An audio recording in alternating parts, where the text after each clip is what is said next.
الحمد لله وكفى وسلام على عباده الذين اصطفى أما بعد أعوذ بالله من الشيطان الرجيم بسم الله الرحمن الرحيم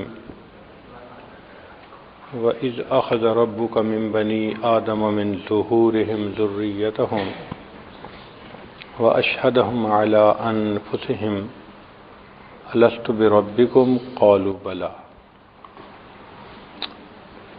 سبحان ربك رب العزة عما يصفون وسلام على المرسلين والحمد لله رب العالمين اللهم صل على سيدنا محمد وعلى آل سيدنا محمد وبارك وسلم۔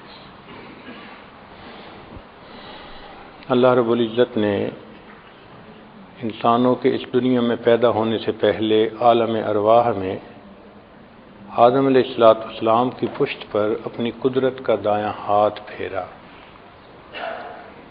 اس سے ان کی اولاد نکلی، مرد عورتیں جن کے چہرے سفید تھے، قد چھوٹے تھے، مگر کھرب ہا کھرب جتنے قیامت تک پیدا ہونے والے تھے سب برآمد ہوئے۔ پھر اللہ رب العزت نے اپنی قدرت کا بایاں ہاتھ پھیرا، پھر ان کی اولاد برآمد ہوئی مگر چہرے سیاہ تھے۔ اس وقت اللہ رب العزت نے ان سے ہم کلامی فرمائی اور ان سے کہا الست بربکم، کیا میں تمہارا پروردگار نہیں ہوں؟ قالوا بلا، سب نے یہ اقرار کیا۔ حدیث مبارکہ میں ہے کہ چونکہ انسانوں کو ہم کلامی کا کبھی موقع نہیں ملا تھا، تو جب پروردگار عالم نے پوچھا الست بربکم تو سب حیران تھے۔ سب سے پہلے محسن انسانیت سید الاولین والآخرین حضرت محمد مصطفیٰ احمد مجتبیٰ صلی اللہ علیہ وسلم، انہوں نے فرمایا بلا۔ پھر ان کے بعد ساری مخلوق نے بھی بلا کا لفظ کہا، تو آپ معلم اول بھی ہیں۔ اب اس موقع پر کلمہ عیانا، اللہ رب العزت نے ان پر تجلی بھی فرمائی، سب کو اپنا دیدار عطا کیا اور سب سے ہم کلامی بھی فرمائی۔ یہ ہم کلامی اور پھر دیدار یہ محبت کی بنیاد ہوتے ہیں۔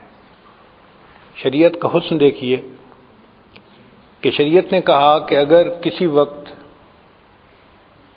عورت کو پردے کے پیچھے غیر محرم عورت سے بات کرنی پڑے، فرمایا تخضعن بالقول فلا تخضعن بالقول، اے نبی اسلام کی بیوی ہو، آواز میں لوچ نہ ہو، نرمی نہ ہو، سختی ہو، سنجیدگی ہو۔ اس لیے کہ سنجیدگی سے بات کریں گی تو دوسرے نے دو باتیں کرنی ہوگی تو ایک ہی کرے گا۔ بات سے بات نہیں بڑھے گی، جب آواز میں نرمی آ جاتی ہے پھر بات سے بات بڑھتی ہے۔ تو شریعت نے دیکھو نپ دی ایول ان دی بڈ، شروع سے برائی کو کچل دو، بات بڑھ ہی نہ سکے، فرمایا تم ذرا جچی تلی آواز میں جواب دو تاکہ دوسرا مرد تم سے زیادہ فالتو بات ہی نہ کر سکے۔ اس لیے کہ کلام جب ہوتا ہے تو یہ ابتدا ہوتی ہے، تو اصول یہ ہے کہ بات سے بات بڑھتی ہے، تو شریعت نے منع کر دیا۔ اور یہ بھی ایک عجیب بات ہے کہ جب بات ہونے لگ جائے تو پھر دیکھنے کو بھی دل کرتا ہے۔ چنانچہ 1,24,000 انبیاء کرام، مگر کسی نے اللہ تعالیٰ سے یہ نہیں کہا کہ اللہ میں آپ کو دیکھنا چاہتا ہوں سوائے حضرت موسیٰ علیہ السلام کے۔ وہ کیوں؟ وَكَلَّمَ اللَّهُ مُوسَىٰ تَكْلِيمًا، موسیٰ علیہ السلام سے اللہ تعالیٰ ہم کلامی فرماتے تھے، تو ہم کلامی کا نتیجہ ہوتا ہے کہ دیکھنے کو دل کرتا ہے۔ موسیٰ علیہ السلام نے کہا رب ارنی انظر الیک، میں آپ کو دیکھنا چاہتا ہوں۔ تو بات سے بات بڑھتی ہے، نمبر ایک۔ نمبر 2 کہ بات تک بات نہیں رہتی، پھر دیکھنے کو دل کرتا ہے۔ تو شریعت نے کہا کہ دیکھو غیر محرم مرد اور عورت کا معاملہ ہے، نگاہیں بھی نیچی رکھو، مت دیکھو، بات بھی نہ کرو، اور اگر کرنے کی ضرورت بھی پیش آئے تو جچی تلی آواز، تاکہ اگلے کو زیادہ بات کرنے کا موقع ہی نہ ملے۔ اب یہاں پر تمام روحوں کو ہم کلامی بھی نصیب ہوئی، اللہ تعالیٰ کا دیدار بھی نصیب ہوا، تجلی بھی نصیب ہوئی، کلمہ عیانا، تو پھر بات اور آگے بڑھی۔ چنانچہ ہم کلامی سے اور دیکھنے سے دل میں محبت آتی ہے، لہذا اللہ رب العزت نے ہر انسان کے دل میں یوم الست اپنی محبت کا بیج ڈال دیا تھا، ہر انسان کے دل میں۔ اس لیے فرمایا کہ ہر انسان فطرت اسلام کے اوپر پیدا ہوتا ہے، یہ پھر آگے اس کے والدین ہیں، ماحول ہے کہ وہ کس دین کو اپنا لیتا ہے۔ تو ہر انسان کے اندر اللہ رب العزت نے اپنی محبت کا بیج ڈال دیا۔ اس دن 2 نعمتیں ملی تھیں ہر انسان کو، ایک نعمت ملی ہم کلامی کی، اور دوسری نعمت ملی دیدار کی، اور 2 ہی برتن ہیں انسان کے پاس۔ ایک برتن کا نام ہے دھڑکتا ہوا دل، یہ عشق الہی کا برتن ہے، اور ایک کا نام ہے پھڑکتا ہوا دماغ، یہ علم الہی کا برتن ہے۔ تو سوز عشق بھی ملا اور کیف علم بھی ملا، یہ دونوں نعمتیں انسان کو وہاں سے ملی۔ چنانچہ ہر انسان فطری طور پر حسن کا قدردان ہے۔ حسن سے مراد صرف خوبصورت چہرہ نہیں، کوئی بھی چیز جس میں ریشو پرپورشن ٹھیک ہو، اچھا ہو، وہ دیکھنے میں ہر بندے کو اچھی لگتی ہے۔ بلڈنگ ہو تو اچھی لگتی ہے، کوئی سینری ہو تو دیکھنے میں اچھی لگتی ہے، کہیں کارپیٹ ایسا بنا ہو تو دیکھ کے اچھا لگتا ہے، ڈریس اچھا لگتا ہے، کوئی شخصیت ایسی ہو تو اچھی لگتی ہے۔ تو فطری طور پر اللہ نے ہر انسان کو حسن کا قدردان بنا دیا۔ اس کو حضرت شیخ الحدیث رحمۃ اللہ علیہ فرماتے ہیں، شاہد بزم ازل نے ایک نگاہ ناز سے، شاہد بزم ازل نے ایک نگاہ ناز سے عشق کو اس انجمن میں آشکارا کر دیا۔ ایک نگاہ ڈالی، ایک تجلی ڈالی، سارے انسانوں کو اللہ رب العزت نے عشق کا مزاج عطا فرما دیا، ہر بندے کو یہ اللہ نے عطا فرما دیا۔ چنانچہ ایک اور شعر لکھتے ہیں، بس ایک بجلی سی پہلے کوندی، پھر اس کے آگے خبر نہیں ہے، مگر جو پہلو کو دیکھتا ہوں تو دل نہیں ہے، جگر نہیں ہے۔ انسان اپنا دل دے بیٹھا اپنے پروردگار کو۔ حضرت شیخ الحدیث رحمۃ اللہ علیہ ایک اور شعر لکھتے ہیں اپنی کتاب میں، ازل سے حسن پرستی لکھی تھی قسمت میں، میرا مزاج لڑکپن سے آشکانہ ہے۔ بچے چھوٹے ہوتے ہیں نا تو ایک دوسرے کو کہتے ہیں کہ ہم ایک دوسرے کی آنکھوں میں دیکھتے ہیں، پلک نہیں چھپکنی، تو وہ دیکھتے ہیں کتنا نان سٹاپ ہم پلک چھپ کے بغیر دیکھ سکتے ہیں۔ اس کھیل کا نام رکھا ہوا ہے آنکھیں لڑانا۔ تو حضرت شیخ الحدیث رحمۃ اللہ شعر فرماتے ہیں کہ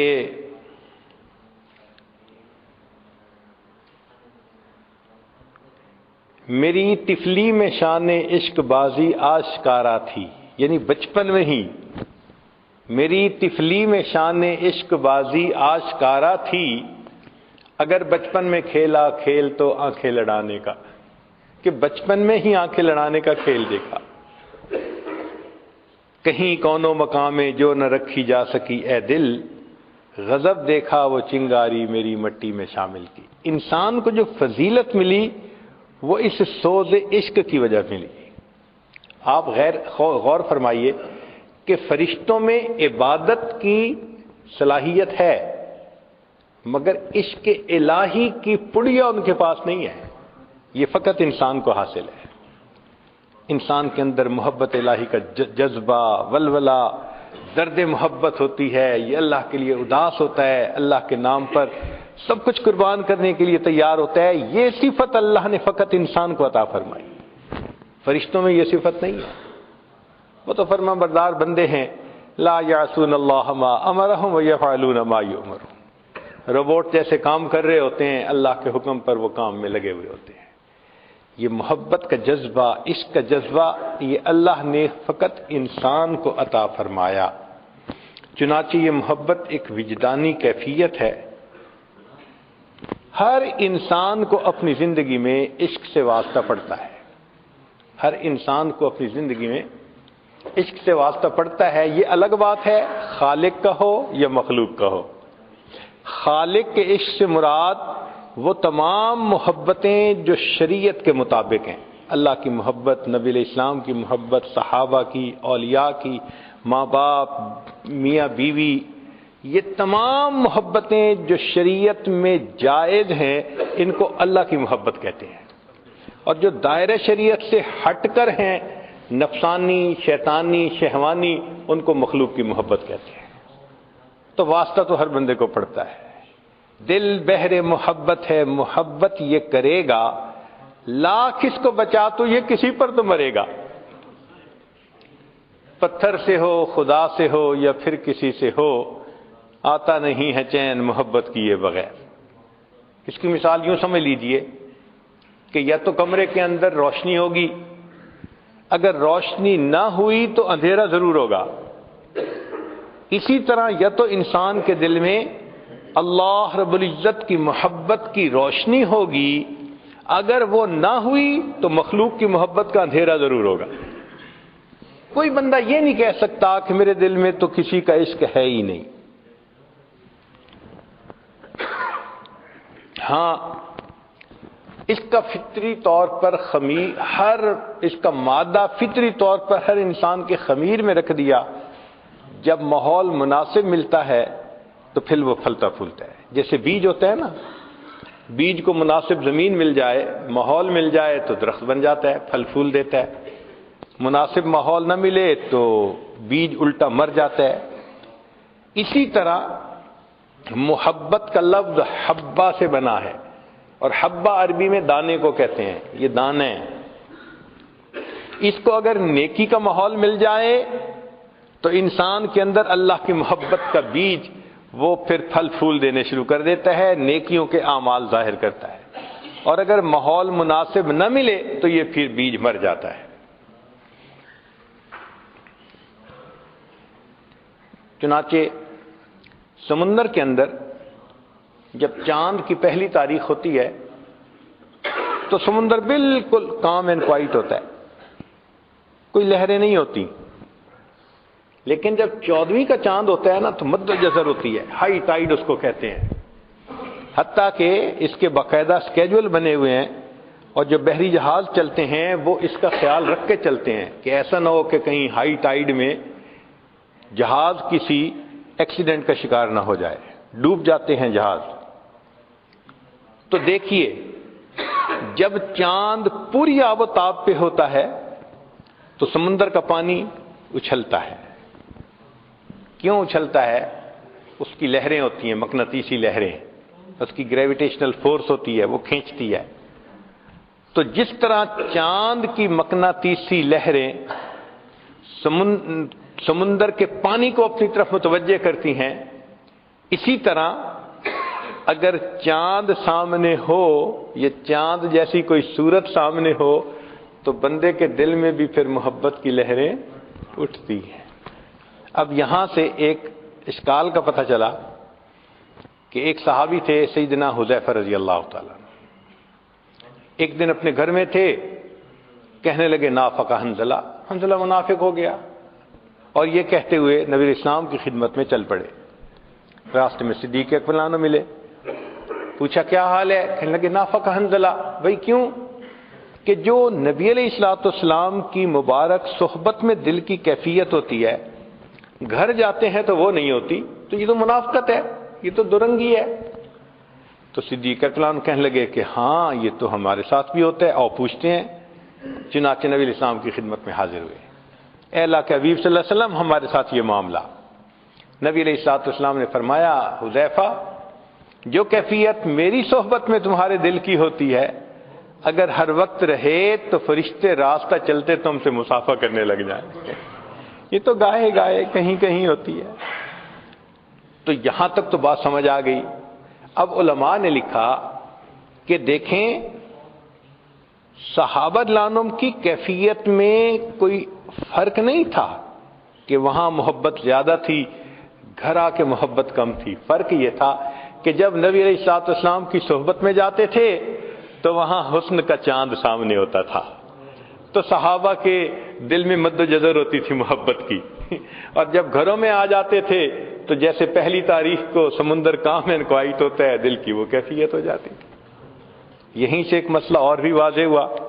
امام شافعی رحمۃ اللہ علیہ فرماتے ہیں الایمان یزید و ینقص، اور امام اعظم ابو حنیفہ رحمۃ اللہ علیہ فرماتے ہیں الایمان لا یزید ولا ینقص۔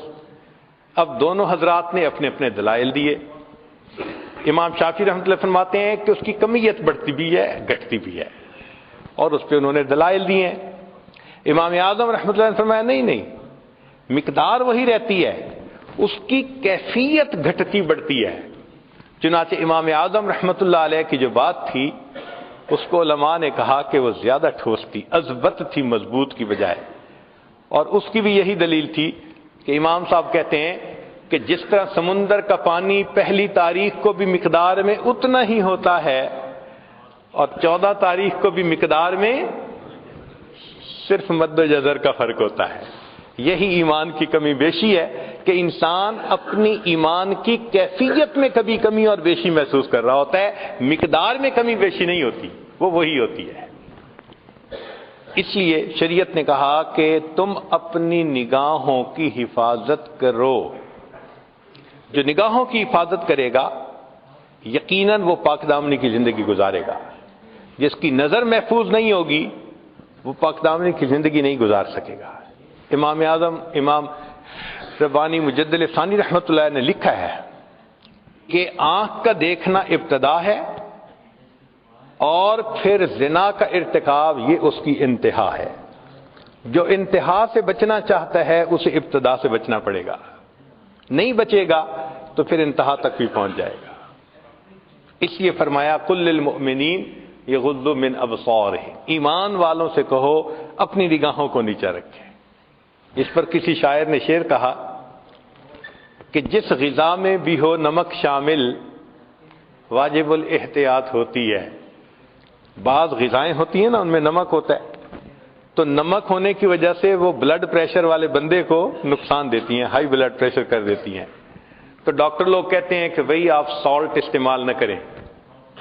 تو اس پر شاعر نے شعر کہا کہ جس غذا میں بھی ہو نمک شامل واجب الاحتیاط ہوتی ہے، جن کی صورت میں ہو نمک شامل واجب الاحتیاط ہوتے ہیں۔ کچھ صورتیں بھی ہوتی ہیں ان میں بھی نمکین صورتیں ہوتی ہیں۔ نمکین کیوں کہا کہ بار بار دیکھنے کو دل کرتا ہے، میٹھا بار بار نہیں کھانے کو دل کرتا، میٹھے سے بندہ تنگ آ جاتا ہے۔ چنانچہ ہم بچپن میں اپنے اسکول میں انگریزی کی کتاب میں سٹوری پڑھتے تھے، ایک بادشاہ کی کئی بیٹیاں تھیں، اس نے پوچھا کہ کون مجھ سے زیادہ محبت کرتا ہے؟ کسی نے کہا میں شہد کی طرح، کسی نے کہا میں مٹھاس کی طرح، کسی نے کوئی میٹھی چیز، سب نے میٹھی چیزوں کا تذکرہ کیا۔ ایک بیٹی نے کہا ابو مجھے آپ سے محبت ہے نمک کی طرح، تو باپ کو بڑا غصہ آیا، اس نے اس کو سزا دی۔ خیر سزا اس نے برداشت کر لی۔ پھر ایک وقت آیا کہ سب بچیوں کی شادی ہو گئی۔ اب جب شادی ہو گئی تو ایک دن بادشاہ اپنی اس بیٹی کے گھر آیا جس سے اس کو کہا تھا کہ مجھے آپ سے نمک کی طرح محبت ہے۔ تو خیر بچی نے اپنے باپ کے لیے بہت درجنوں کھانے بنائے، سب میٹھے۔ خیر ایک وقت تو اس نے کھا لیے کھانے، جب دوسری دفعہ پھر میٹھا، وہ تنگ آ گیا، کہنے لگا بیٹی ہر وقت تو میٹھا نہیں کھایا جاتا، نمک کھانے کو دل کرتا ہے۔ کہنے لگے ابا جان میں نے کیا کہا تھا؟ ساری عمر نمکین کھانا کھاتے رہیں گے، تنگ نہیں ہوں گے، میٹھے سے تنگ ہو جائیں گے، نمک سے تنگ نہیں ہوں گے۔ تو نمکین چیز کو بار بار کھانے کو دل کرتا ہے۔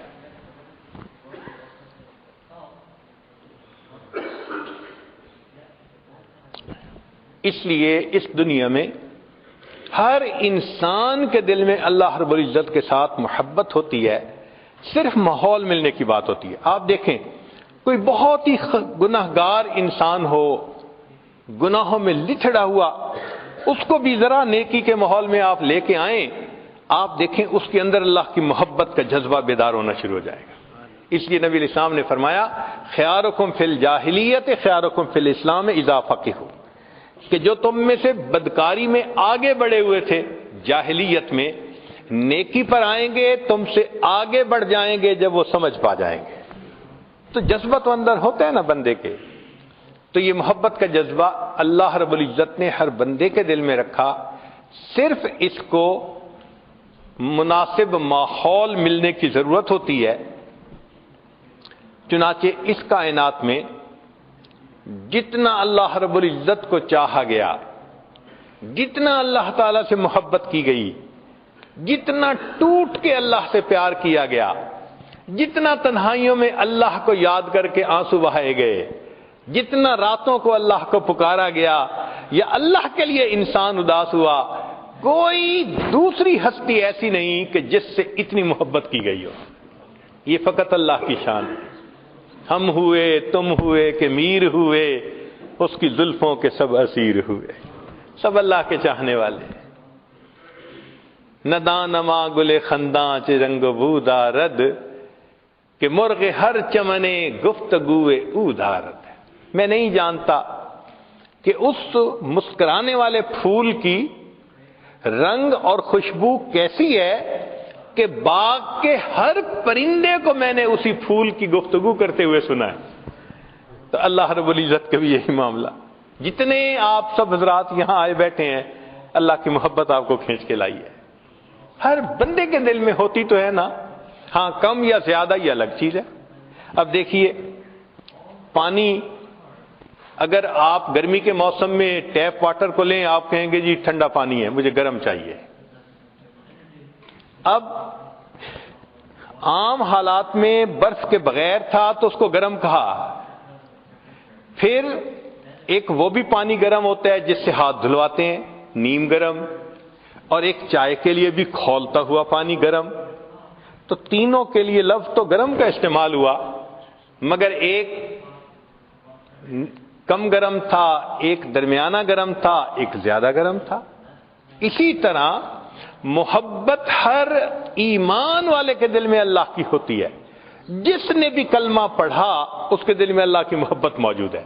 بس اتنا فرق ہے کہ کسی کے دل میں ذرا کم ہوتی ہے، کسی کے دل میں درمیانی ہوتی ہے، اور کسی کے دل میں بہت گرم ہوتی ہے، ٹھاٹھے مار رہی ہوتی ہے۔ یہیں سے فرق پڑ جاتا ہے۔ اور ان محفلوں میں، مسجدوں میں آ کے ہم نے اسی محبت کو اور بڑھانا ہوتا ہے، تاکہ ایک جذبہ محبت کا دل میں آ جائے اور انسان کے لیے پھر اللہ رب العزت کی عبادت کرنی آسان ہو جائے۔ اگر یہ محبت الہی انسان کے دل میں نہ ہو تو پھر انسان کی قیمت ہی کیا ہے؟ چنانچہ فرمایا کچھ اور ہی نظر آتا ہے کاروبار جہاں، نگاہ شوق اگر ہو شریک بے نائی، نگاہ شوق میسر نہیں اگر تجھ کو، تیرا وجود ہے قلب و نظر کی رسوائی۔ اگر انسان کے اندر عشق والی نظر ہی نہیں تو پھر اس کے اندر ہے کیا؟ پھر اس کو دوسرے جانداروں پر فضیلت کس لحاظ سے ہے؟ اسی لیے تو ہے کہ یہ اللہ رب العزت سے محبت کرتا ہے، اللہ رب العزت کے اوپر اپنی جان دیتا ہے۔ عقل و دل و نگاہ کا مرشد اولی ہے عشق، عقل و دل و نگاہ کا مرشد اولی ہے عشق، عشق نہ ہو تو شرع و دین بت قدائے تصورات۔ اگر دین سے محبت الہی کو نکال دیا جائے تو پیچھے چند تصورات کے اور کیا بچتا ہے؟ تو اصل چیز تو اللہ کی محبت ہے، یہ پوری شریعت کا نچوڑ ہے۔ چنانچہ مومن کی زندگی کو دیکھیں، اس میں عاشق کی تمام علامتیں پائی جاتی ہیں، مثلا کوئی بھی عاشق ہوگا، سب سے بڑی علامت کہ وہ بار بار محبوب کے گھر کی طرف چکر لگائے گا، اس کا گزارا نہیں ہوتا۔ مومن کو دیکھو، کم از کم دن میں 5 مرتبہ اپنے گھر سے اللہ کے گھر کی طرف، جیسے اذان سنی بھاگتا ہے، ایک نماز پڑھی دوسری اذان سننے کے لیے انتظار۔ نبی علیہ الصلوۃ والسلام فرمایا کرتے تھے ارحنی یا بلال، بلال میری آنکھوں کو ٹھنڈک پہنچا دے، اذان دے کر میرے دل کو ٹھنڈک دے دے۔ نبی علیہ الصلوۃ والسلام کو اذان اتنی اچھی لگتی تھی، چنانچہ سیدہ صدیقہ لانا فرماتی ہیں کان رسول اللہ صلی اللہ علیہ وسلم یحدثنا ونحدثہ، کہ نبی علیہ السلام ہم سے گفتگو کر رہے ہوتے تھے، ہم نبی علیہ السلام سے گفتگو کر رہے ہوتے تھے، لیکن جیسے ہی اذان کی آواز آتی تھی کأنہ لم یعرفنا ولم نعرفہ، ایسے نبی علیہ السلام اذان کی آواز سن کے ہو جاتے تھے وہ ہمیں نہیں پہچانتے، ہم ان کو نہیں پہچانتے، بیگانہ ہو جاتے تھے۔ کیوں؟ اس وقت نماز کے لیے مسجد میں تشریف لے آتے تھے۔ ایک اور حدیث مبارکہ میں فرمایا کہ وَإِذَا سَمِعَ الْأَذَانَ كَأَنَّهُ لَا يَعْرِفُ أَحَدٌ مِّنَ النَّاسِ، نبی علیہ السلام ایسے ہوتے تھے کسی بندے کو پہچانتے ہی نہیں ہیں، جیسے بس محبوب کی آواز آ جاتی تھی کانوں میں، اللہ اکبر، اب ہر طرف سے ہٹ کٹ کے مسجد کی طرف جانے کی تیاری ہو جاتی تھی۔ تو مومن دن میں 5 مرتبہ اپنے محبوب کے گھر کی طرف وضو کر کے چلتا ہے۔ حدیث مبارکہ میں ہے جو وضو کر کے مسجد کی طرف چلے ایسا ہی ہے جیسے حاجی حج کا احرام باندھ کر اللہ کے گھر کی طرف جا رہا ہوتا ہے۔ تو دیکھو چکر لگے نا مسجد کے، اور مسجد میں آ کے پرسکون، المؤمن فی المسجد کالسمک فی الماء، جیسے پانی میں مچھلی پرسکون ہو جاتی ہے، مومن مسجد میں آتا ہے تو اس طرح پرسکون ہو جاتا ہے، کیونکہ محبوب کا گھر ہے، یہاں اللہ رب العزت کی محبت کا جذبہ پورا ہوتا ہے۔ ہمارے اکابر نماز کو حاکم وقت کی بیگار سمجھ کے نہیں پڑھتے تھے، ہمارے اکابر نماز کو حاکم وقت کی بیگار سمجھ کے نہیں پڑھتے تھے، بلکہ سبب لقائے یار سمجھ کے پڑھا کرتے تھے۔ تو اللہ سے ملاقات کا ذریعہ ہے۔ آج جن کو تعلق ہوتا ہے تھوڑی دیر بعد فون، پھر فون ہٹتا ہے، کچھ کام کیا نہ کیا دوبارہ پھر فون، یہ بار بار فون، کبھی فون کو دیکھ رہے ہوتے ہیں میسج آیا کہ نہیں آیا، کوئی مسڈ کال آئی کہ نہیں آئی۔ تو جس طرح محبوب کے فون کا انتظار ہوتا ہے، مومن کو اللہ رب العزت کے گھر پہنچنے کے لیے اذان سننے کا ایسے انتظار ہوا کرتا ہے۔ ایک نماز پڑھتا ہے، دوسری نماز کا انتظار شروع ہو جاتا ہے، تیسری نماز کا انتظار، اور جب نماز پڑھتا ہے تو وہ تو پھر محبوب سے ہم کلامی اور ملاقات، محبوب کا دیدار ہوتا ہے۔ اس لیے نماز میں فرمایا ان تعبد اللہ کأنک تراہ فإن لم تکن تراہ فإنہ یراک، کہ اول تو نماز ایسے پڑھو جیسے تم اللہ کو دیکھتے ہو، یہ کیفیت حاصل نہیں تو کم سے کم ایسے پڑھو جیسے وہ تمہیں دیکھ رہا ہے۔ تو بھئی محبوب کے سامنے تو ہے نا، تو دن میں 5 دفعہ مشق کروائی کہ جیسے محبوب کے سامنے ہم محبوب کو دیکھ رہے ہیں، محبوب ہمیں دیکھ رہے ہیں۔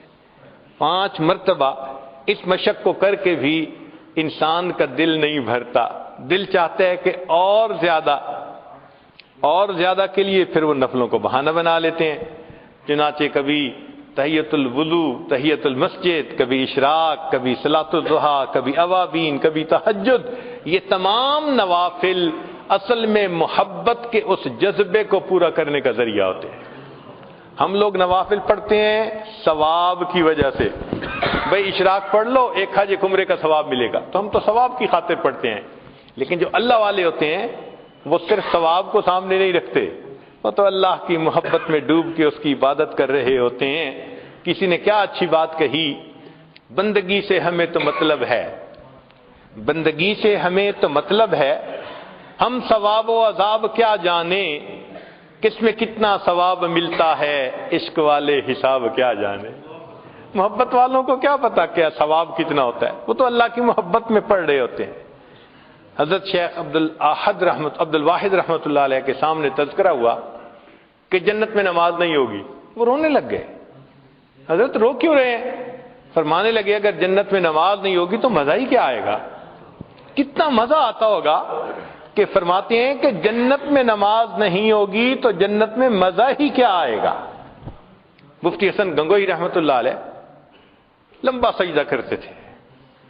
کسی نے کہا کہ حضرت اتنا لمبا سجدہ؟ فرمانے لگے جب میں سجدہ کرتا ہوں میری کیفیت ایسی ہوتی ہے، میں نے اپنے آقا کے قدموں پہ سر رکھ دیا، میرا سر اٹھانے کو دل نہیں چاہتا۔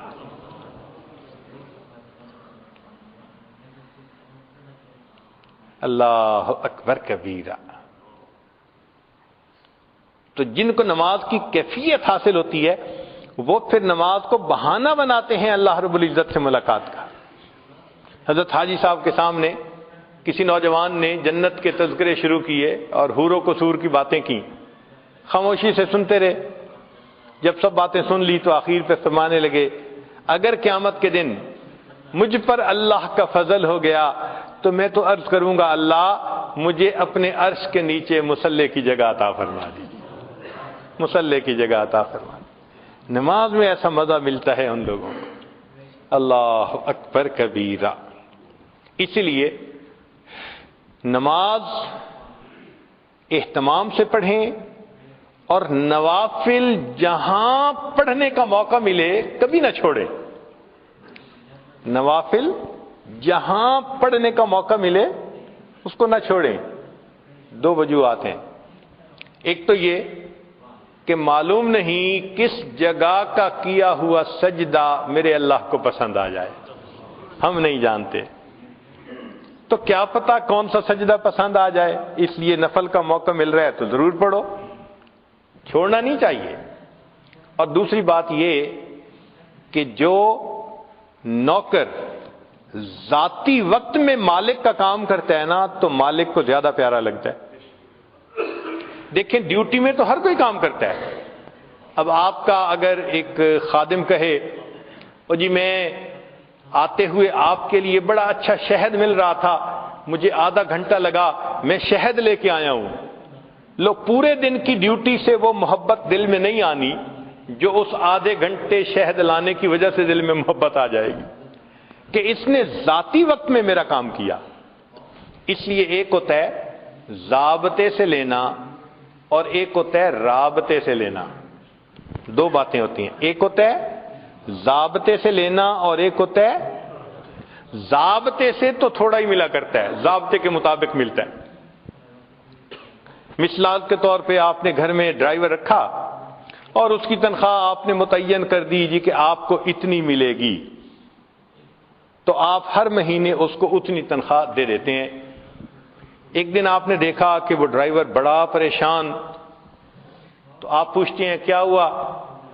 وہ کہتے ہیں میں بہت پریشان ہوں، بیٹی کی شادی ہے، تاریخ قریب آ گئی، میں غریب آدمی ہوں، کچھ بنا نہیں سکا، اب سمجھ نہیں آ رہی کہ میں بیٹی کے ہاتھ کیسے پیلے کروں، کیسے اس کو رخصت کروں۔ اب اس نے 2 منٹ آپ کے ساتھ اپنا رابطہ کیا تو پہلے ہر مہینے آپ اس کو 1000 پاؤنڈ دیتے تھے بالفرض، اب آپ اس کو ماشاءاللہ 5000 پاؤنڈ دے دیں گے، اچھا بھائی جاؤ بیٹی کی شادی کرو۔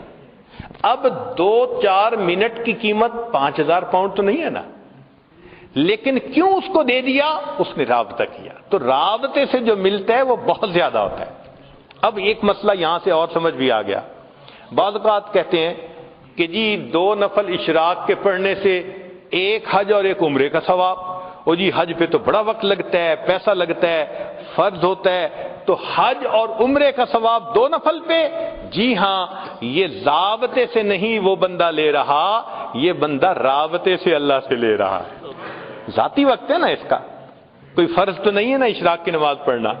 تو جب نفلی وقت میں، ذاتی وقت میں وہ آقا کی خدمت کر رہا ہے، اب آقا کی مرضی ہے ان نفلوں پہ جتنا چاہے انعام عطا فرمائے۔ تو نفلوں کو نہیں چھوڑنا چاہیے، جہاں موقع ملے ضرور پڑھیں، کیا پتا کس جگہ کا سجدہ میرے اللہ کو پسند آ جائے۔ تو ایک نشانی تو یہ ملی مومن میں کہ دوڑ دوڑ کے، بھاگ بھاگ کے اپنے محبوب کے گھر کے چکر لگاتا ہے۔ دوسری بات، محبوب پہ اپنا مال لٹانا۔ دنیا داروں کو دیکھا، کہیں تعلق ہوتا ہے تو گفٹ بھیجے جا رہے ہیں، دیے جا رہے ہیں، اور مال لٹایا جا رہا ہے، شاپنگ کروائی جا رہی ہے۔ تو مومن کو دیکھو، اللہ کے حکم پہ زکوٰۃ بھی دے رہا ہے، صدقات بھی دے رہا ہے، اللہ کے راستے میں مال لٹا رہا ہوتا ہے نا، دے رہا ہوتا ہے نا اللہ کے راستے میں۔ تو مومن بھی اللہ کے نام پہ اپنا مال لٹاتا ہے۔ بلکہ حدیث مبارکہ میں ہے کہ جب رمضان کا مہینہ آتا تھا، اللہ کے محبوب صلی اللہ علیہ وسلم اپنے دونوں ہاتھوں سے مال اللہ کے راستے میں صدقہ فرمایا کرتے، اتنا صدقہ کرتے تھے اللہ کے راستے میں۔ تو مومن خوش ہوتا ہے اللہ کے راستے میں اپنا مال دے کر۔ سیدنا ابراہیم علیہ السلام اپنے بکریوں کو چراتے ہوئے آ رہے ہیں، ایک آدمی قریب سے گزرا، اور گزرتے ہوئے اس نے یہ پڑھا، سبحان ذی الملک والملکوت، سبحان ذی العزت والعظمت والہیبت والقدرت والکبریاء والجبروت۔ جب اس نے اللہ کی تعریف اتنے اچھے الفاظ سے کی، ابراہیم علیہ السلام کا دل مچل گیا۔ دل نے کہا ایک مرتبہ پھر اپنے محبوب کی بات سنو، اے بھائی ذرا یہ الفاظ پھر کہہ دے۔ اس نے کہا جس کے بدلے کیا دیں گے؟ اچھا بھئی آدھا بکریاں کا ریوڑ جو ہے نا وہ آپ کا ہو گیا، یہ الفاظ کہہ دیجئے۔ اس نے پھر کہہ دیے۔ اب جب دوبارہ یہ تعریف سنی تو دل پھر مچل اٹھا۔ دل نے کہا کہ پھر سنیں، بھائی ایک مرتبہ اور کہہ دیجئے۔ بھائی اب کیا دیں گے؟ بھائی بقیہ آدھا ریوڑ بھی آپ کا ہو گیا۔ اس نے پھر یہ کلمات پڑھے۔ جب پھر کلمات پڑھے تو دل نے کہا ہوتی رہے ثنا تیرے حسن و جمال کی، اے محبوب تیرے حسن کی یہ باتیں کرتا رہے، عظمت کی بات کرتا رہے، میں سنتا رہوں۔ اے بھائی ایک مرتبہ اور کہہ دو۔ اس نے کہا اب تو بکریاں بھی نہیں، اب کیا دیں گے؟ فرمایا ان بکریوں کو چرانے کے لیے چرانے والے کی ضرورت ہوگی، میں تمہاری بکریاں چرا دیا کروں گا، تم یہ الفاظ کہہ دو۔ جب یہ کہا تو وہ کہنے لگا ابراہیم علیہ السلام مبارک ہو، میں فرشتہ ہوں، اللہ نے مجھے آپ کے پاس بھیجا تھا، جاؤ میرے خلیل کے سامنے اور جا کر میری تعریف کرو، اور دیکھو وہ میرے نام کے کیا دام لگاتا ہے۔ جن کے دل میں اللہ کی محبت ہوتی ہے وہ اپنے آپ کو قربان کرنے کے لیے تیار ہو جاتے ہیں۔ تو یہ صفت بھی مومن کے اندر بدرجہ اتم پائی جاتی ہے۔ تیسرا ہوتا ہے بھوکا پیاسا رہنا، کہ واقعی محبوب کو منانے کے لیے کئی مرتبہ انسان کھانا پینا چھوڑ دیتا ہے۔ ہم گھروں میں دیکھتے ہیں خامن ناراض ہو بیوی کھانا چھوڑ دیتی ہے، گھروں میں دیکھا ہے، کہتی ہے نہیں میں اس وقت تک کچھ نہیں کھاؤں گی جب تک آپ راضی نہیں ہوں گے۔ اسی طرح مومن بھی اپنے رب کو منانے کے لیے رمضان کے مہینے میں کیا ہوتا ہے؟ پورا مہینہ دن کے اوقات میں کھانا پینا مومن اللہ کو منانے کی خاطر چھوڑ دیتا ہے۔ آگے پیچھے دیکھو تو ماشاءاللہ ایام 20 کے روزے رکھ رہا ہے، کبھی سوموار کا رکھ رہا ہے، جمعرات کا رکھ رہا ہے، اللہ کو منانے کے لیے۔ ہمارے اکابر تو روزے کی کافی کوشش کیا کرتے تھے، اہتمام کیا کرتے تھے، اہتمام کرتے تھے۔ تو یہ صفت بھی مومن کے اندر پائی جاتی ہے، اللہ کی خاطر بھوکا پیاسا رہنا۔ پھر ایک چوتھی صفت ہے کہ راتوں کو جاگنا۔ آپ دیکھیں جن کا کہیں نہ کہیں تعلق ہوتا ہے راتوں کو نیند نہیں آتی، رات کے 2 بجے بھی جاگ رہے ہوں گے، صبح کے وقت بھی جاگ رہے ہوں گے، بھئی نیند ہی نہیں آتی، تو نیند روٹ جاتی ہے، نیند چلی جاتی ہے، راتوں کو جاگتے ہیں۔ ہمارے اکابر بھی اسی طرح کرتے تھے، اللہ کی محبت میں راتوں کو جاگتے تھے۔ بلکہ کتابوں میں لکھا ہے کہ ہمارے اکابر رات کے آنے کے اس طرح منتظر ہوا کرتے تھے جیسے دلہا دلہن سے ملاقات کے لیے رات کا منتظر ہوا کرتا ہے۔ ایسے وہ رات کے منتظر ہوتے تھے کہ ہم مصلی پہ آئیں گے، اپنے رب کی عبادت کریں گے۔ تذکرۃ الحفاظ میں ایک عجیب بات لکھی کہ ایک نوجوان تھا، حافظ قرآن تھا، اور اس کی عادت تھی کہ وہ رات کو عشاء کے بعد نوافل پڑھتا تھا اور تہجد تک قرآن پڑھتا رہتا تھا، یہ روز کی معمول تھا اس کا۔ اللہ کی شان دیکھیں کہ اس نے ایک دن نکاح کیا، جب نکاح کیا تو پھر بیوی کے پاس آیا، بیوی سے بات چیت ہوئی، تو بات چیت میں دونوں نے کہا کہ ہم ایسے کرتے ہیں کہ 2 رکعت نفل پڑھ کے اپنی ازدواجی زندگی کی پھر ابتدا کرتے ہیں. کہنے لگے ہاں بہت اچھا. چنانچہ خاوند نے بھی نیت باندھ لی, پیچھے بیوی نے بھی الگ نیت باندھ لی.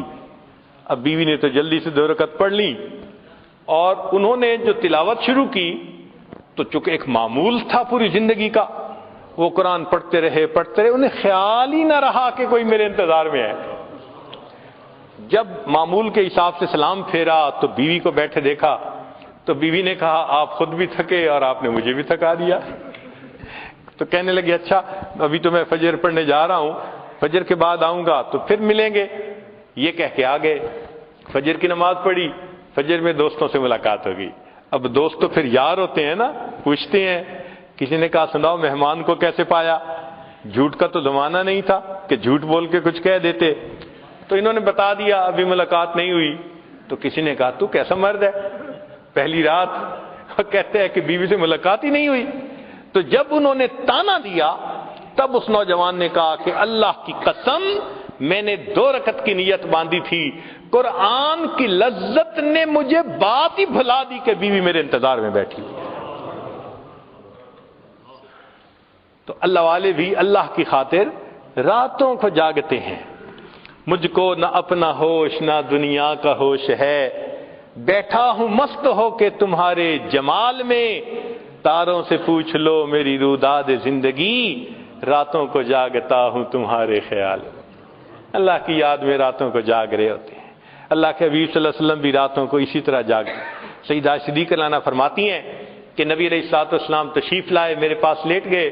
کچھ دیر بعد فرمانے کہ ذری نہیں اے عائشہ چھوڑ, میں اپنے رب کی عبادت کرتا ہوں. پھر اللہ کے حبیب صلی اللہ علیہ وسلم مصلی پہ آئے, پھر اتنا روئے کہ آپ کے آنسو کے ٹپکنے کی آوازیں مجھے ایسے لگ رہی تھیں جیسے بارش کے قطروں کی گرنے کی آواز ہوتی ہے.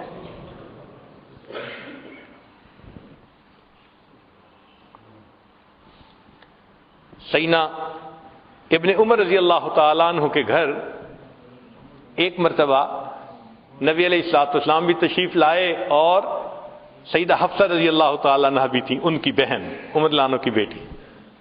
کھانا کھایا, دیر ہو گئی. ابن عمر لانو نے آفر کر دی اے اللہ کے وسلم یہیں آرام فرما لیجئے. تو نبی علیہ السلام وہیں آرام فرمانے لگے کمرے میں. اب ام المومنین حفصہ رضی اللہ تعالیٰ عنہ بھی ساتھ لیٹی ہیں, نبی علیہ السلام بھی لیٹے ہیں. ام المومنین فرماتی ہیں کہ کچھ دیر کے بعد میں نے دیکھا کہ کوئی مائع چیز میرے چہرے کے اوپر گر رہی ہے. میں نے ہاتھ لگایا تو گرم گرم پانی, آنسو. تو میں حیران, جب اٹھ کے دیکھا تو اللہ کے محبوب صلی اللہ علیہ وسلم کی آنکھوں سے آنسو گر رہے تھے, اور میں چونکہ ساتھ ایک ہی تکیے پہ لیٹی ہوئی تھی تو وہ میرے چہرے کے اوپر بھی آ رہے تھے. تو میں نے کہا ما یبکی, اے اللہ کے وسلم آپ کیوں رو رہے ہیں؟ تو نبی علیہ السلام نے فرمایا حفصہ تو نے سنا نہیں, باہر صحن میں تیرا بھائی عبداللہ ابن عمر تہجد پڑھ رہا ہے, اور تہجد میں اس نے ابھی آیت پڑھی کلا انہم عن ربہم یومئذ لمحجوبون, کہ قیامت کے دن یہ کفار اللہ سے حجاب میں ہوں گے, پردے میں ہوں گے. یہ آیت سن کر مجھے رونا آ گیا, اللہ میری امت کو حجاب کا عذاب عطا نہ فرمانا. پھر فرمایا حفصہ انا مشتاق و بی اشتیاق, میں مشتاق ہوں, میں اللہ کا عاشق ہوں, میرے دل میں اللہ کی محبت نے تڑپ لگا دی. تو مومن تو اللہ کی خاطر راتوں کو جاگتا ہے, عبادت میں لگا رہتا ہے. 5ویں خوبی کہ کبھی کبھی محبوب کو منانے کے لیے انسان ضد کر کے بیٹھ جاتا ہے کہ جی بس میں تو آپ کے قدموں میں بیٹھا ہوں, جب تک نہیں مانیں گے میں قدموں میں سے نہیں اٹھوں گا. یہ ڈیرے ڈالنا یہ بھی منانے کا ایک طریقہ ہے. جیسے حضرت تھانوی رحمۃ اللہ علیہ, ان کے ایک اجل خلیفہ تھے حضرت خواجہ عزیز الحسن مجذوب رحمۃ اللہ علیہ, خانقاہ میں تھے, تربیت اصلاح کے لیے رہتے تھے. ایک مرتبہ ان سے ذرا بڑی غلطی ہو گئی, تو جب غلطی ہوئی تو سرزنش کے لیے حضرت نے فرمایا کہ اچھا اپنی گٹھڑی سر پہ اٹھاؤ اور مسجد سے نکل جاؤ. اصلاح کے لیے ایسی بات کرنی پڑتی ہے.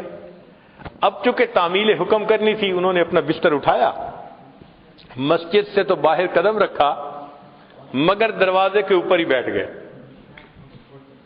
کہنے لگے بھئی حضرت نے یہی کہا تھا نا کہ مسجد سے نکل جاؤ، تو میں مسجد سے نکل گیا، یہ تو نہیں کہا تھا کہ دروازے سے بھی دور کہیں چلے جاؤ، تو میں تو دروازے پہ بیٹھا ہوں۔ اب کیا ہوتا، جو آنے والا آتا دروازہ کھولتا، یہ یوں کر کے دیکھتے حضرت کے چہرے پہ نظر پڑ جاتی، پھر کوئی اور آتا پھر چہرے کو دیکھ لیتے، ایک دن 2 دن۔ اب حضرت تھانوی رحمۃ اللہ بھی بڑے حیران کہ میں نے کہا تھا چلے جاؤ، یہ پھر دروازے پہ بیٹھ گیا۔ تو حضرت نے کسی بندے کو بھیجا، بھئی جاؤ اس سے پوچھو یہ چاہتا کیا ہے، کیوں بیٹھا ہے یہاں۔ تو جب اس نے جا کے پوچھا تو شاعر تھے نا، انہوں نے آگے شعر میں جواب دیا، اگر تو در نہ کھولے گا تو میں بھی در نہ چھوڑوں گا، اگر تو در نہ کھولے گا تو میں بھی در نہ چھوڑوں گا، حکومت اپنی اپنی ہے، ادھر تیری ادھر میری۔ آپ کو نکالنے کا اختیار ہے اور میں دروازہ نہیں چھوڑتا، یہ میرا اختیار۔ حضرت اتنا خوش ہوئے کہ اسی وقت ان کو واپس بلا لیا۔ اب یہ ڈیرے ڈالنا اگر مومن کی زندگی میں دیکھیں تو مومن رمضان میں اپنے گھر سے رخصت لے کر، دفتر سے رخصت لے کر 10 دن کے لیے اعتکاف مسجد میں آ کے ڈیرے ڈال دیتے، اے اللہ بس میں نے دہلیز پکڑ لی، منا کے ہی اٹھوں گا آپ کو۔ تو دیکھیں وہ بھی نشانی پائی گئی کہ مومن اپنے رب کو منانے کے لیے کس طرح ڈیرے ڈال کے بیٹھ جاتا ہے۔ سبحان اللہ۔ تو اگر دیکھیں تو مومن کے اندر وہ تمام صفات ہیں جو ایک عاشق کے اندر ہوتی ہے، اور اللہ والے تو یہ ہوتے ہیں کہ بس ہر وقت بات کرتے ہیں تو اللہ کی بات کرتے ہیں، یا تیرا تذکرہ کرے ہر شخص ورنہ پھر ہم سے گفتگو نہ کرے۔ ان کا دل چاہتا ہے جو بات ہو بس اللہ ہی کی بات ہو، ایسے ان کا دل چاہتا ہے، کیونکہ اللہ تعالیٰ ان کے دل میں بس جاتے ہیں، اللہ ان کے دل میں آ جاتے ہیں، اللہ ان کے دل میں سما جاتے ہیں، بلکہ سچ بات کہوں اللہ ان کے دل میں چھا جاتے ہیں۔ فارسی کے کچھ اشعار ہیں عجیب، لکھنے والے نے کہا، جاں ز تن بردی و در جانی ہنوز، اے محبوب تو نے میرے جسم سے روح تو میری نکال لی، اور ابھی بھی میری روح میں بس تو ہی رہا ہے۔ جاں ز تن بردی و در جانی ہنوز، دردہا دادی و درمانی ہنوز، اے محبوب درد بھی مجھے آپ ہی نے دی ہے، اور اس درد کی دوا بھی تو آپ ہی تو ہیں۔ جاں ز تن بردی و در جانی ہنوز، دردہا دادی و درمانی ہنوز، اشکارا سینہ انبش کافتی، ہم چنا در سینہ پنہانی ہنوز، اے محبوب آپ نے میرے سینے کو چیر چیر کے کھول کے رکھ دیا، عجیب بات ہے کہ اس کے باوجود میرے دل میں چھپے ہوئے آپ ہی ہیں۔ اشکارا سینہ انبش کافتی، ہم چنا در سینہ پنہانی ہنوز، ملک دل کر دی خراب از تیغ ناز، اے محبوب آپ نے ناز کی تلوار سے میرے دل کو تو بالا کر کے رکھ دیا، نہ کوئی دنیا کی خواہش چھوڑی نہ کوئی آخرت کی خواہش چھوڑی، ہر تمنا دل سے رخصت ہو گئی۔ آپ نے ناز کی تلوار سے میری ہر تمنا کو میرے دل سے نکال دیا، مگر عجیب بات ہے اندری ویران سلطانی ہنوز، ہر تمنا کو رخصت کر دیا، اور اس ویرانے میں بھی ابھی حکومت ہے تو آپ ہی کی ہے۔ عجیب، جاں ز تن بردی و در جانی ہنوز، دردہا دادی و درمانی ہنوز، اشکارا سینہ انبش کافتی، ہم چنا در سینہ پنہانی ہنوز، ملک دل کر دی خراب از تیغ ناز، اندری ویران سلطانی ہنوز۔ اور آخری شعر تو بڑا ہی عجیب ہے، کہتے ہیں قیمت خود ہر دو عالم گفتئی، اے محبوب آپ نے اپنی قیمت دو عالم لگائی ہے کہ میری خاطر دنیا اور آخرت دونوں کی خواہش کو قربان کر دو۔ اے محبوب تو نے اپنی قیمت دنیا آخرت کی خواہش دل سے نکال دینا کہ صرف اللہ کی طلب رہے، ہر طلب دل سے مٹ جائے۔ قیمت خود ہر دو عالم گفتئی، اے محبوب آپ نے اپنی قیمت دو عالم کو قربان دینا کہا ہے۔ نرخ بالا کن کے ارزانی ہنوز، اے محبوب قیمت بڑھا دیجئے، آپ نے تو بڑا سستا سودا کر لیا۔ آپ کی خاطر دو جہان قربان کرنے کون سے مشکل کام؟ جن کے دل میں اللہ کی محبت ہوتی ہے یوں اللہ کے لیے قربان ہوتے ہیں۔ مالک ابن دینار رحمت اللہ علیہ فرماتے ہیں گرمی کا موسم، دوپہر کا وقت، شدت کی گرمی تھی، ہر بندہ سائے میں تھا، پرندے درختوں کے پتوں کے سائے میں چھپے بیٹھے تھے۔ مجھے کسی کام کی خاطر اپنے گھر سے نکلنا پڑ گیا۔ میں جیسے ہی باہر نکلا تو میں نے گلی میں ایک اپاہج کو دیکھا جس کی دونوں ٹانگیں جڑی ہوئی تھیں اور وہ سرینوں کے بل بیٹھا ایسے گھسٹ گھسٹ کے آگے جا رہا تھا۔ جب میں اس کے قریب ہوا تو میں نے دیکھا کہ دھوپ کی وجہ سے اس کی جلد سرخ ہو چکی جیسے جلتی ہے، پسینے میں شرابور جیسے نہایا ہوا ہے، اور وہ چلتا جا رہا ہے۔ میں نے سلام کر کے پوچھا کہ تو کہاں جا رہا ہے؟ اس نے کہا کہ میں حج کے سفر پہ جا رہا ہوں۔ میں نے کہا کہ میرے گھر کے اندر آؤ، آرام کر لو، جب شام کو سورج کی گرمی کم ہو جائے گی تم پھر اس وقت سفر کر لینا۔ اس نے کہا مالک ابن دینار آپ تو پاؤں کے ذریعے آرام سے سفر طے کرتے ہیں، میں گھسٹ گھسٹ کے انچ بائی انچ آگے سفر طے کرتا ہوں، وقت زیادہ لگتا ہے، میں راستے میں رکنا نہیں چاہتا، ایسا نہ ہو کہ ادھر ایام حج آ جائیں اور میں ابھی راستے میں پھر رہا ہوں، میں رمان میں کہیں نہیں رکوں گا، منزل پہ پہنچ کے دم لوں گا۔ میں نے کہا نوجوان میرے گھر تو آرام کر لے، میں تیرے لیے سواری کا بندوبست کر دیتا ہوں، گھوڑے کا انتظام کر دوں گا، تو گھوڑے پہ سوار ہو کے جلدی سفر کرنا، ایام حج سے پہلے پہنچ جائے گا۔ یہ بات سن کے اس نے میری طرف دیکھا، مالک ابن دینار میں تو تجھے بڑا عقل مند سمجھتا تھا، کیسی بات تو نے کر دی؟ میں نے پوچھا کیوں؟ کہنے لگا یہ بتائیں اگر کوئی غلام اپنے مالک کو ناراض کر بیٹھے اور پھر معافی کے لیے مالک کے سامنے جانے کا ارادہ کرے، بتاؤ پیدل جانا اچھا لگتا ہے یا سواریوں پہ سوار ہو کے جانا اچھا لگتا ہے؟ میں سمجھ گیا یہ عاشق ہے، ادب ہے اس کے اندر۔ چنانچہ اس نوجوان نے بات کی پرواہ نہ کی اور دھوپ میں چلتا رہا۔ اللہ کی شان، اسی سال مجھے بھی اللہ نے حج کی توفیق عطا فرما دی۔ جب پہلے دن میں نے جمرہ عقبہ کو بڑے جمرے کو کنکریاں مار لی تو اس کے وقت میں نے دیکھا لوگوں کا مجمع ہے، کچھ دیکھ رہے ہیں۔ پوچھا کون؟ کہنے لگے ایک نوجوان ہے، دعائیں مانگ رہا ہے، سب اس کی دعائیں سن رہے ہیں۔ میں نے کہا ذرا مجھے بھی راستہ دو۔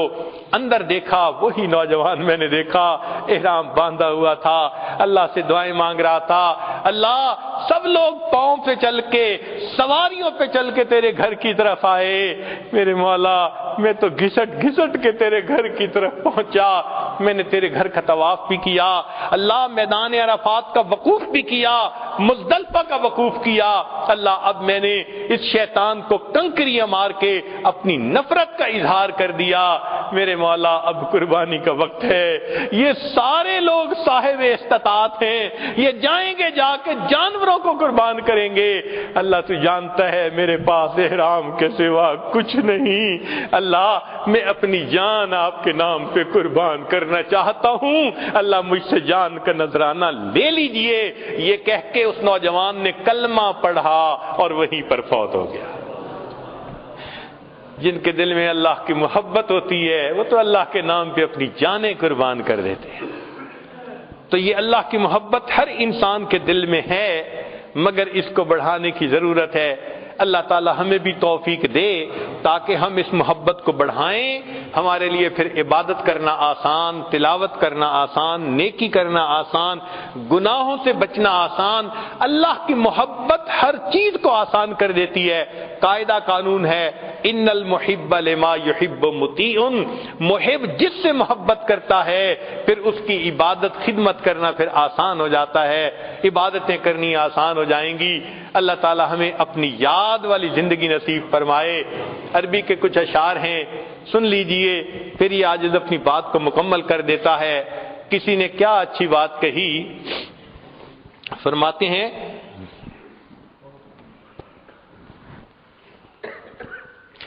واللہ ما طلعت شمس ولا غربت الا وانت فی قلبی ووسواسی، اللہ کی قسم کبھی سورج طلوع نہیں ہوا اور کبھی سورج غروب نہیں ہوا مگر اے محبوب میرے دل میں، میری سوچ دھیان میں تیری ہی تو ذات ہوتی ہے۔ واللہ ما طلعت شمس ولا غربت الا وانت فی قلبی ووسواسی، ولا جلست الى قوم احدثهم الا وانت حدیثی بین جلاسی، اور اللہ کی قسم میں کبھی اپنے دوستوں کی محفل میں نہیں جا کر بیٹھا مگر ان کی محفل میں تذکرہ اے محبوب تیری ذات ہی کا تو میں کر رہا ہوتا۔ ولا ذکرتک محزونا ولا تربا الا وحبک مقرون بانفاسی، اور میں نے کبھی خوشی میں اور غم کی حالت میں آپ کا تذکرہ نہیں کیا مگر اے محبوب میرے سانسوں میں تیری محبت ہی تو لپٹی ہوئی ہوتی ہے۔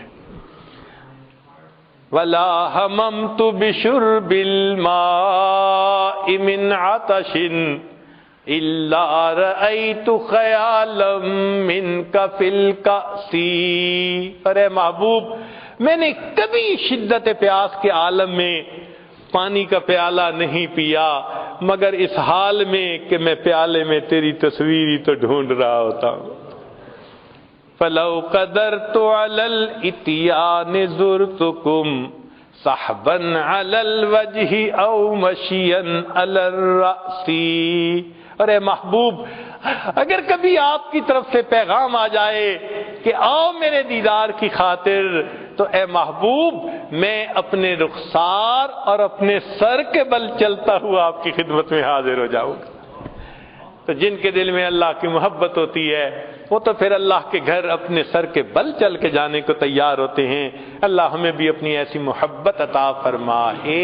وآخر دعوانا ان الحمد للہ رب العالمین۔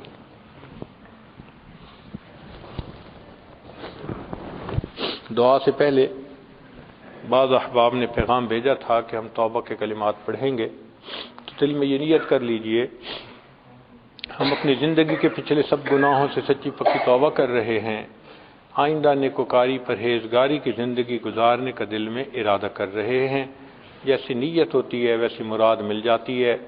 نیت کیجئے اللہ ہمیں آئندہ سچی اور سچی زندگی گزارنے کی توفیق عطا فرما۔ الحمدللہ وکفا وسلام علی عبادہ الذین اصطفی، اما بعد۔ یہ کلمات سچے دل کے ساتھ پیچھے پیچھے پڑھیے۔ بسم اللہ الرحمن الرحیم، لا الہ الا اللہ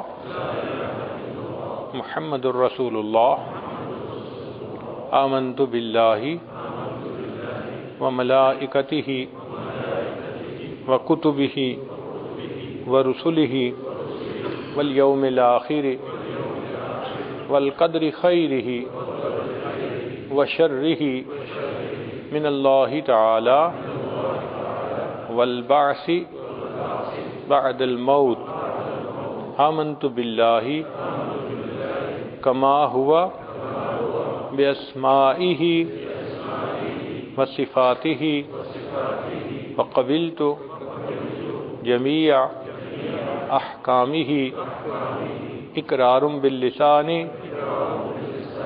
وتصدیق بالقلب، اشہد ان لا الہ الا اللہ واشہد ان محمدا عبدہ ورسولہ استغفر اللہ ربی من کل ذنب واتوب الیہ برحمتک یا ارحم الراحمین۔ چند معمولات ہیں، ہمارے مشائخ نے بتلایا ہے کہ اگر ان کو باقاعدگی سے کریں تو اللہ تعالیٰ کی محبت دل میں بھر جاتی ہے، بڑھ جاتی ہے۔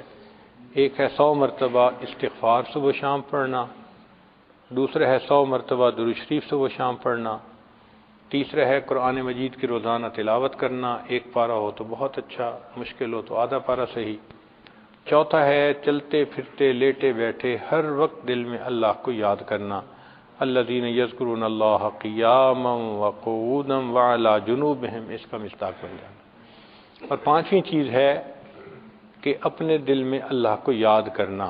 قرآن مجید میں ہے وَاذْكُرْ رَبَّكَ فِي نَفْسِكَ، مفسرین نے لکھا ای فی قلبک، اپنے دل میں اللہ کو یاد کرو۔ تو اپنے دل میں اللہ کو یاد کرنا، آدھا گھنٹہ 20 منٹ بیٹھ کے اللہ سے لو لگانا، اس کو مراقبہ کہتے ہیں، ذکر قلبی کہتے ہیں۔ اس سے انسان کے دل کی بیٹری چارج ہو جاتی ہے، ایمانی کیفیت۔ جیسے آپ سیل فون روز یوز کرتے ہیں تو کیا ہوتا ہے کہ اس کی بیٹری ڈسچارج ہو جاتی ہے، اگر چارج کرنا بھول جائیں تو بیٹری ختم، بات چیت بند۔ ہم دفتر میں جب کام کرتے ہیں تو ہماری کیفیات کی بیٹری بھی روز ڈسچارج ہوتی ہے، تو اس کو شام کو چارج کرنا ضروری۔ اور یہ جو مراقبہ ہے یہ اس کو چارج کرنا، اللہ کی رحمت آ رہی ہے، دل میں سما رہی ہے، یعنی چارجنگ ہو رہی ہے، دوسرے لفظوں میں یوں بندہ کہتا ہے، اور واقعی چارجنگ ہو جاتی ہے تو انسان کے لیے پھر نیکی پہ زندگی گزارنی آسان ہو جاتی ہے۔ ان اعمال کو کیجئے گا، اللہ تعالیٰ آسانی فرما دے۔ ابھی جو آپ کو مشق بتائی ذکر قلبی والی کہ اللہ کو دل میں یاد کرنا، آپ چند منٹ کے لیے ظاہر آنکھوں کو بند کر لیں، من کی آنکھوں کو کھول لیں، اللہ سے لو لگا کے بیٹھ جائیے، یہ سوچئے کہ میرا دل اللہ اللہ اللہ کہہ رہا ہے اور میں سن رہا ہوں۔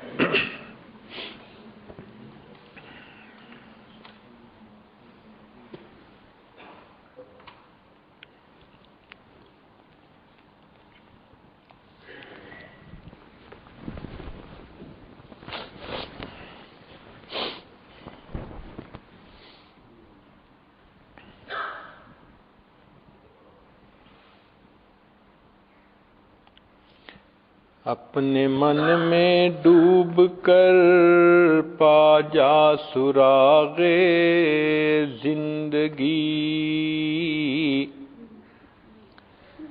اپنے من میں ڈوب کر پا جا سراغ زندگی، تو اگر میرا نہیں بنتا نہ بن اپنا تو بن،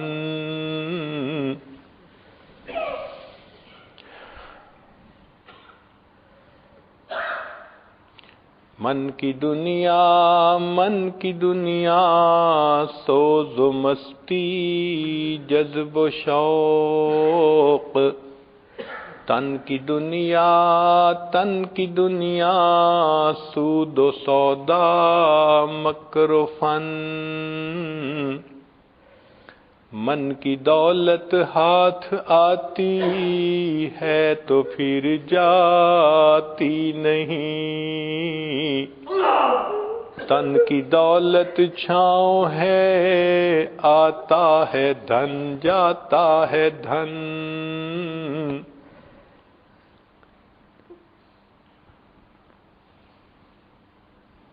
پانی پانی کر گئی مجھ کو قلندر کی یہ بات، تو جھکا جب غیر کے آگے نہ تن تیرا نہ من، پانی پانی کر گئی مجھ کو تو مرشد کی یہ بات، تو جھکا جب نفس کے آگے نہ تن تیرا نہ من،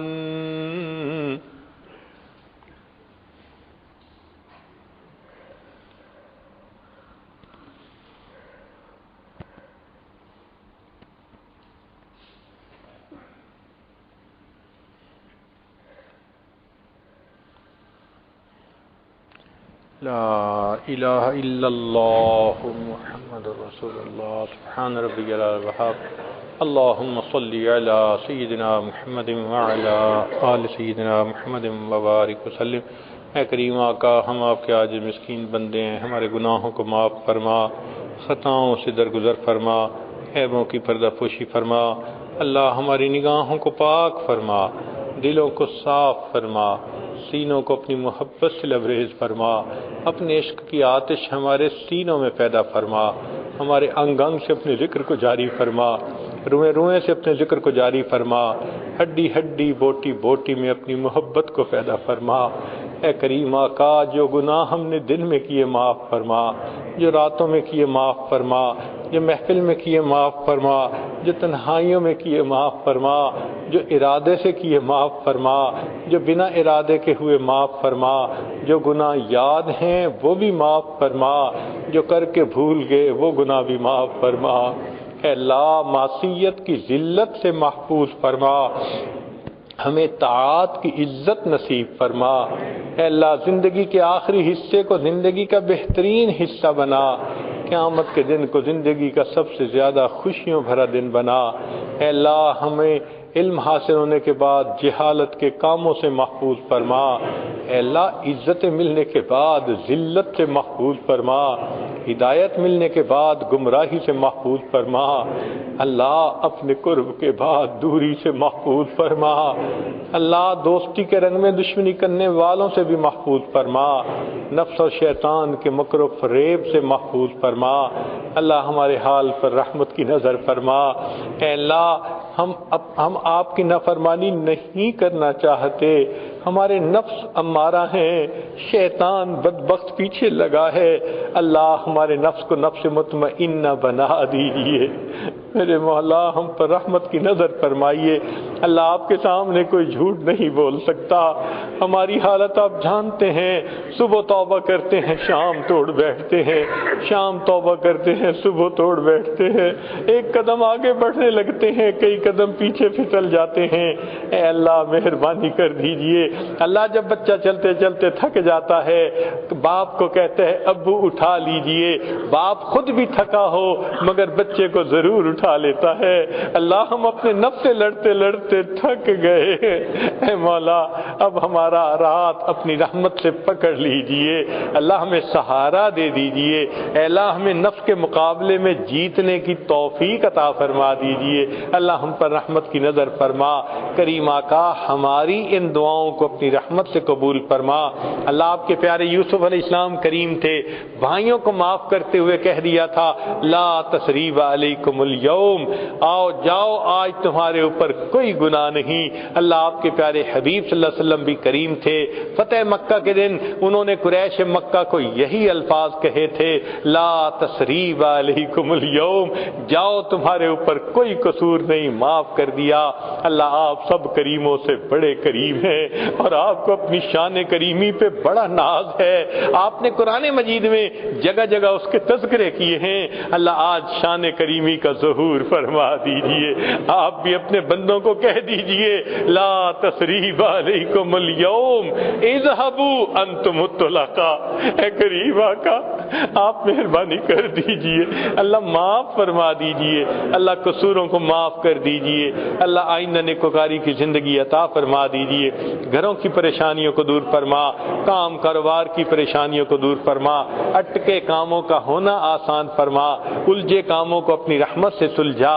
اللہ، ہماری ان دعاؤں کو اپنی رحمت سے قبول فرما، ہدایت کی ہواؤں کو عام فرما، بار بار اپنے گھر کا دیدار عطا فرما، اپنے حبیب صلی اللہ علیہ وسلم کے در کی حاضری بار بار قبولیت والی نصیب فرما، بیماروں کو شفا عطا فرما، بے اولادوں کو نیک اولاد عطا فرما، جو صاحب اولاد ان کی اولادوں کو نیکوکار بنا، فرما بردار بنا، ماں باپ کی آنکھوں کی ٹھنڈک بنا۔ اللہ، ان مقامی دوستوں نے جس محبت کے ساتھ یہاں بلایا اس کے بدلے ان کو اپنی سچی محبت نصیب فرما۔ اس مسجد کو اللہ نیک متقی نمازیوں سے آباد فرما، سب نمازیوں میں آپس میں الفتیں محبتیں پیدا فرما۔ اے کریم آقا، ہماری ان دعاؤں کو اپنی رحمت سے قبول فرما۔ صلی اللہ تعالی علی حبیبہ سیدنا محمد و آلہ و اصحابہ اجمعین، برحمتک یا ارحم الراحمین.